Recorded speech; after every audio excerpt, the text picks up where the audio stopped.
Hey, what's going on, guys? Alejandro here. I hope everyone's having a blessed and very busy week so far. In today's video, I'll be going over some of the biggest mistakes beginners make when starting a pressure washing business. That way, you can have a successful business and get your company started the right way. Let's get right into the video, guys. Alright, guys, so number one on the list is going to be underestimating equipment needs, right? Because many beginners make the mistake of investing in inadequate or inappropriate equipment for the job, which can hinder your efficiency and quality of work and will ultimately cost you more in the long run. For example, when I first started my business, I purchased this crappy 2.7 gallons per minute Ryobi pressure washer for about $160. It was the only thing I could afford at the time, but I very quickly realized that I wasn't going to get very far with that level of equipment.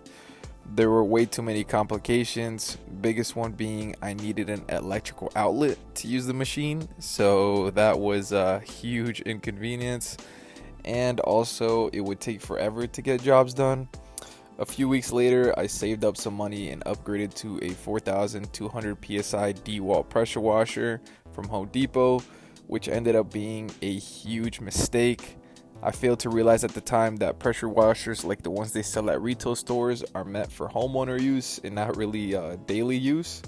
The biggest problem I encountered with using this pressure washer was that it was a direct drive unit, which means you can't use a buffer tank, and by extension means you won't be able to release all that built up pressure when you're off the trigger.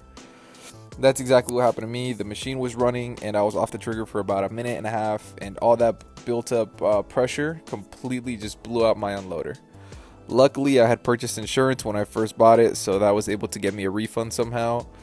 So that machine lasted me about 3 months before I purchased the pressure washer I have now, which is the Pressure Pro Eagle 2. At the end of the day, you start with what you got, and if all you can afford is a Ryobi, then by all means go for it. I did the same thing, so it's definitely not impossible. However, if you do have a little bit of money saved up, then I would encourage you to buy the Pressure Pro Eagle 2. It's a 4 gallon per minute industrial belt drive unit with a cap pump, so as long as you maintain it properly, this thing will last you forever.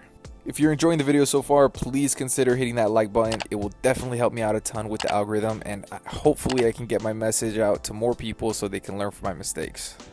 Alright, so number 2 is going to be pricing too low. Setting prices too low in an attempt to attract customers can actually devalue your services and make it difficult to sustain the business long term. Setting your prices too low can send a message that your services lack quality or value. I can't tell you how many times I've heard, "Oh, I called about 4 other businesses and they charged me a lot cheaper, but I decided to go with you guys because of your demeanor," right? Or your experience, or how you explain something so efficiently. Don't be scared to name your price, guys. Have confidence and give them as much value throughout the conversation in order to convince them to go with you. Talk about your process. Talk about what you're going to do when you get there, how you're going to keep their plants safe, the difference between pressure washing and soft washing. Talk about your business, your reputation, what you guys stand for.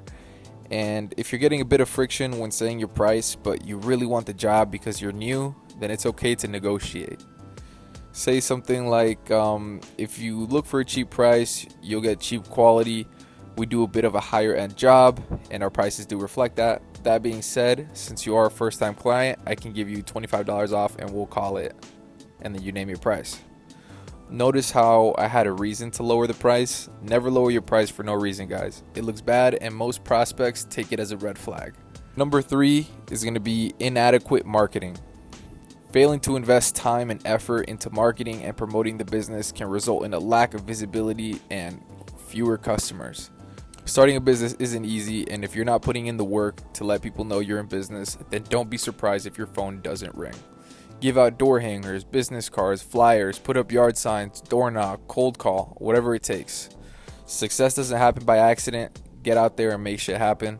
If you want more of an in-depth video on how you can get your first 100 clients, then check out my last video where I go over exactly what I did to get my first 100 clients. Number 6 is going to be chemical knowledge. So, very big, guys. Be careful with spraying these chemicals. They are corrosive chemicals, so you have to be very cautious with paint and vegetation. Know your percentages, what percent to use on what surface. Make sure to pre-wet surfaces and rinse plants thoroughly to avoid damage. Number 7, guys, overlooking customer service. Providing poor customer service or failing to communicate effectively with clients can damage the reputation of the business and lead to negative reviews. Make sure you're always doing the best job you can, guys. Don't take any shortcuts. Always follow up. Take before and after pictures. Respond quickly. Remember to be friendly, respectful, and kind to all your clients. When you perform an excellent service to people, they will always recommend you to their friends, family, neighbors, and it will ultimately grow your business. Number 8, and the last one for today, is going to be quitting. Remember, 95% of all of this is mental.